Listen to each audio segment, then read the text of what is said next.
Hey journal lovers, thanks for joining me. We're going to create a soft vintage 2-page layout. And here we go.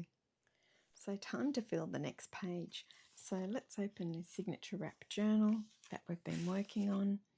And I'm up to the next page. So I received some great ephemera, some beautiful railway letters. And there's some really lovely old ones from 1920s, 1940s, 1915. Great colour. And these are super fragile. So really falling apart. And I'll just show you how we can get around that and use them in our journals. So I think I'll just go from the top and I'll use this first piece. And I'd really like to use it in this journal here. I'll just remove the bottom bits so I don't get any glue on them. So this page here is the next one I'd like to work on. Now these are super fragile. I've got some Liquitex matte gel and I'm going to use this one. I suppose you'd call it a type of glue. A little bit goes a long way. So I'm going to put a bit of this into a container. So it's just like a glue. It's not going to drag the paper though. So I'm just going to put a bit in. I don't think I'll need more than that, but we can always add to more of it later. This jar lasts me years. I've probably had this 2 years already. You'll see in other videos that I've watered it down. Today I'm not going to water it down because I don't want it to soak into this paper.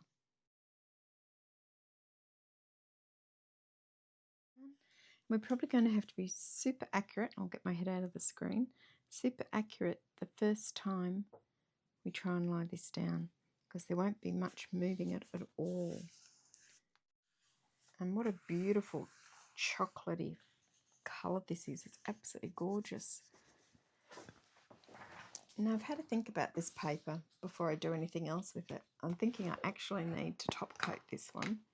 So what I'm going to do is go over it with a little bit of matte medium. I'm going to seal it onto the paper because I think it's just going to crack as we slide things in and over it over time, and I don't want that to happen.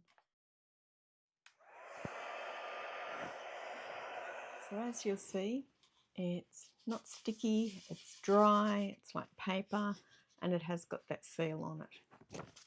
I've chosen some different papers, and I'm thinking the creaminess of this paper against this, I'm choosing different contrasting colours and neutrals, and then I'm thinking this piece of antique French dictionary paper and antique music paper. And then I'm going to use some of the tracing paper, the recycled tracing paper that looks like vellum. So my idea is to layer this all on an edge going outwards, and I'll use this piece as my guide because I'd like that to be the width and no wider than all three. So I'll start tearing and we'll go from there. So I'll use this as a, I suppose you call it a guide for the angle of what I'm going to rip, because we're going to have paper on an angle. I'll move that down because I want to be able to pull the big bit, which will make it easier. So get it in frame for you so you can see what I'm doing. And then this is the idea.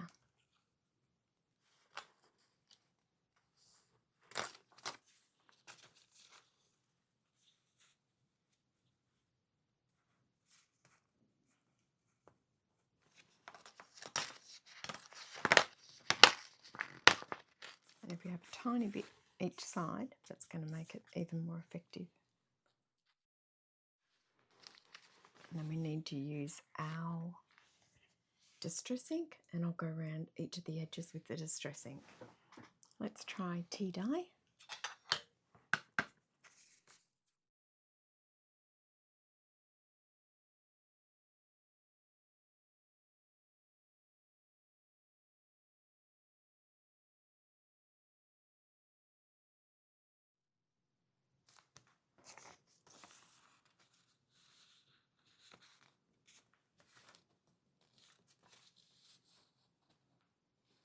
So these are beautifully inked up. This is sorted, it's sealed. And then before we glue this down, we made this beautiful basket of all different types of ruffles. And I thought perhaps we would use one of these ones that we made. And I'm going to stick that down and then put the rest on top, and it's just going to peek through.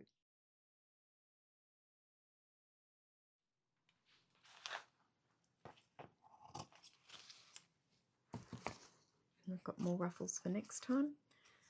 So that will peer through and just give a bit of texture on the other side as well. I can just pull it over just a tiny bit while it's still wet. Then I'm going to glue on top of this as well. I think with the vellum, because it's quite see-through and it does go a little bit funny when it gets wet. That's not vellum, it's tracing paper. So I'm just going to use a bit of a glue stick down the middle and a tiny bit of Aleene's tacky glue just around the outside. I just don't want it to get too wet, and I'll smear this glue down with my finger in a jiff.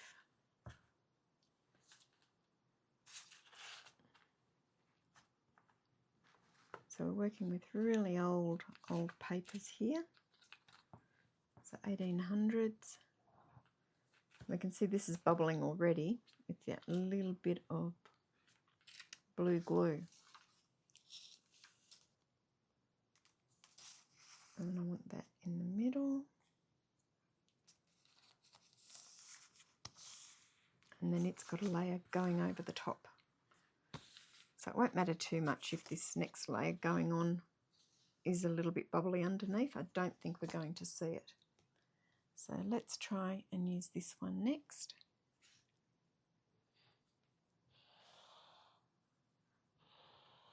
And the music paper is quite a nice firm glue.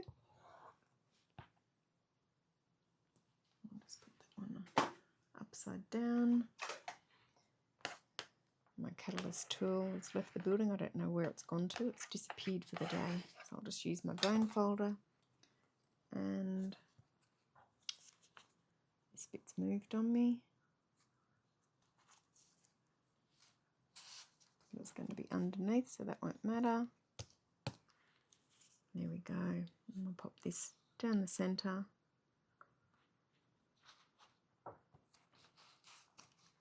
Getting very gluey fingers. Missed my catalyst tool.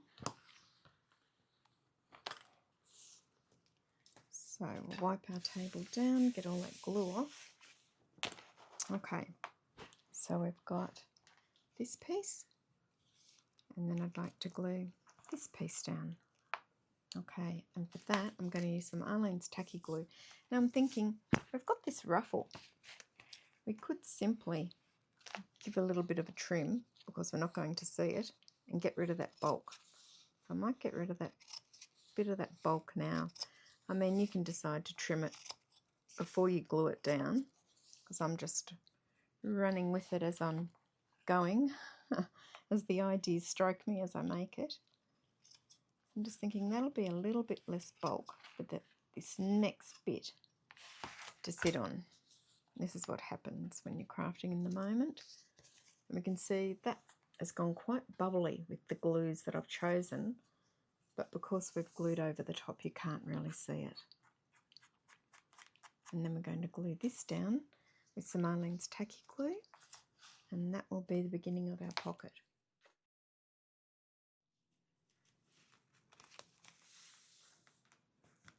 And this is going to need a few clips. And of course, there's quite a bit of glue happening there, and it'll just need to sit and dry.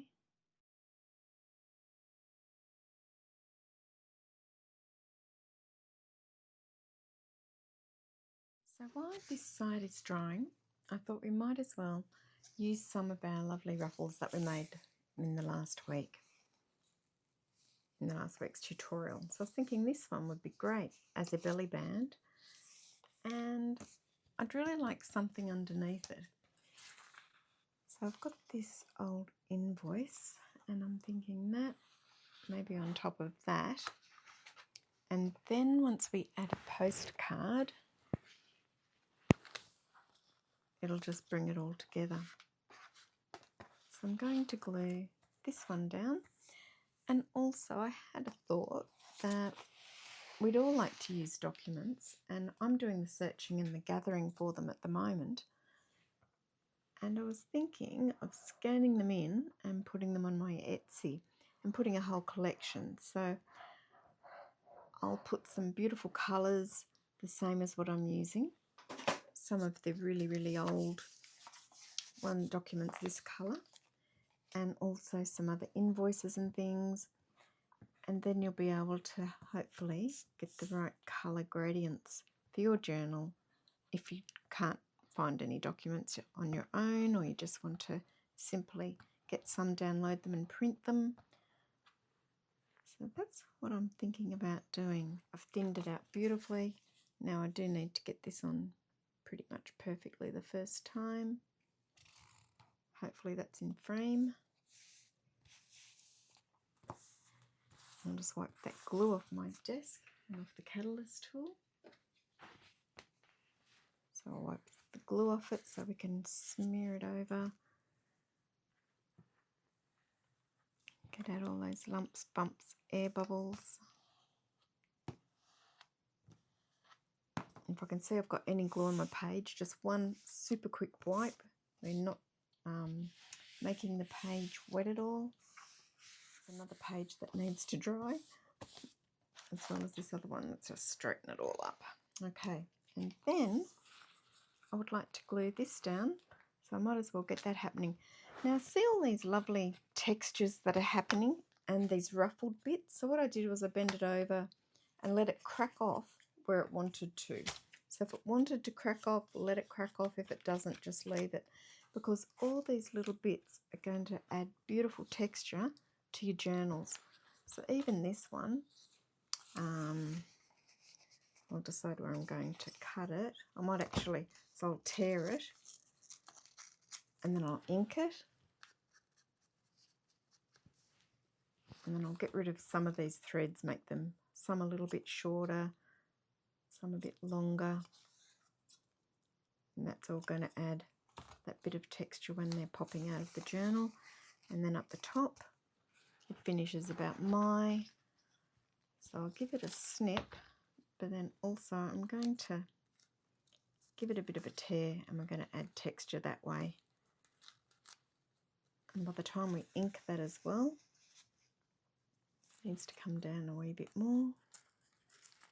It's going to add really great texture to your journal, all these little bits popping out. And that looks just about perfect. And I will glue that again. Just a little bit of Aleene's on the top and bottom.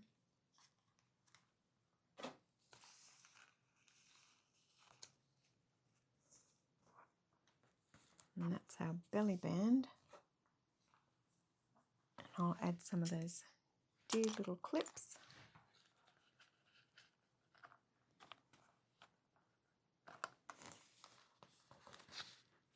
I'll just tighten that down. Make sure it's pretty much straight. Clip it in place. And dry that off a little bit. Paper. And then that's the other side. That's looking quite great too. I think we can move these clips away. So there is a lot of brown going on here, but we need to remember that I'm going to divide this up with another page. So it's not going to look quite as busy as it is now. I'd like to break it up a little bit and make a little bit of an accent with white. So I think it needs a bit of white on this side. So I do have some cutouts that I do like to use. I've got itty bitty ones in different colours, but I've been thinking maybe a white, or just, I think black will possibly be too dark. I'll have a look.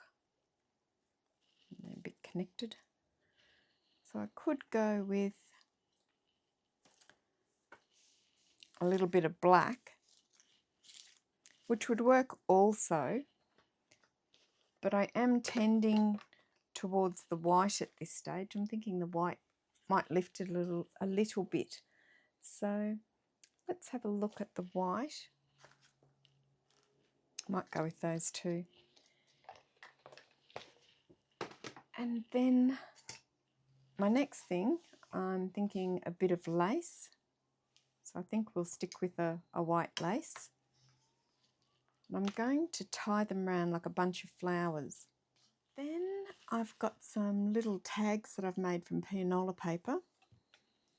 So I think if we tie one of these on somehow also, it's going to just tie in beautifully.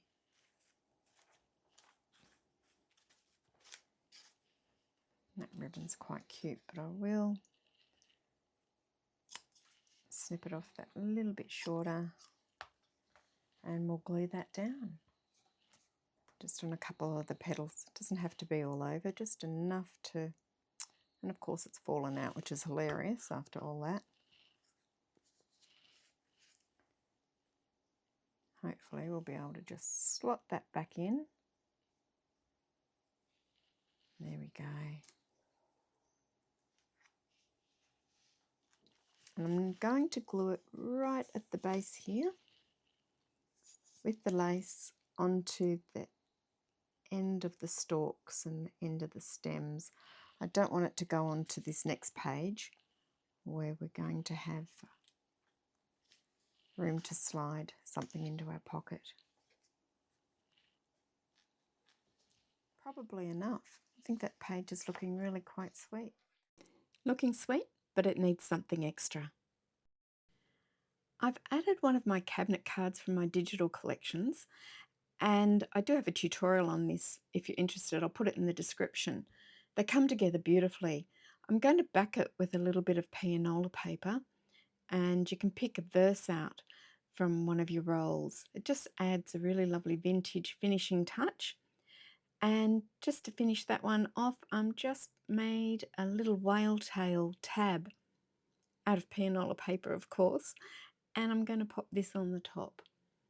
I hope this gives you a bit of inspiration too, to pull out some of your favourite vintage papers and just enjoy creating, even with delicate old pieces. Thank you for spending some creative time with me today, and I always love sharing these journal pages with you. And that's the finished little cabinet card tucked into the pocket. Thanks so much for spending some creative time with me today. I always love sharing these journal pages with you. If you enjoyed this video, please give me a thumbs up. And until next time, happy crafting, and I'll see you along in the next video. Bye for now, Meg.